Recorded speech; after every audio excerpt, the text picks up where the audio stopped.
మహాభారతంలో ఉన్న చాలా మంది వ్యక్తులు కురుక్షేత్ర సంగ్రామ భూమి యందు మడిసిపోయారు.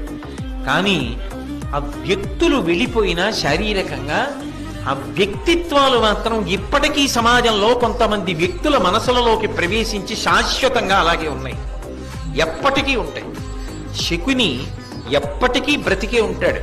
మీరు చూడండి, ఇంకొకడిని పాడు చెయ్యాలన్న తాపత్రయం ఉన్నవాడు ఉంటే వాడి పక్కన చేరి యువతలవాడికి అవతలవాడికి కలహం పెట్టి తాను సంతోషంగా బ్రతకగలిగినటువంటి వారు ఎంతో మంది ఉంటారు. అదంతా శకుని యొక్క తత్వం.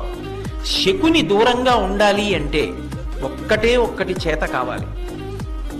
మనం దైవభక్తితో, ధర్మమునందు అనురక్తితో, పెద్దల యొక్క ఆశీర్వచనాన్ని అపేక్షించి మనం ప్రవర్తించగలిగితే శకుని మనల్ని ఏమీ చెయ్యలేడు.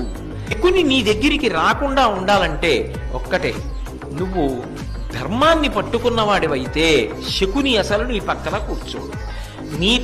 నీ ఎందు ఒక దుర్మార్గమైన లక్షణం, ఇతరుల్ని పాడు చేద్దామన్న బుద్ధి కాని, అసూయ ద్వేషములు కాని, ఎప్పుడూ ఎక్కడో ఎవరెవరికి ఎలా గొడవ పెడదామన్నది తప్ప తాను ప్రశాంతంగా ఉండడం, 10 మందిని ప్రశాంతంగా ఉంచడం వాడి జీవితంలో ఉండదు.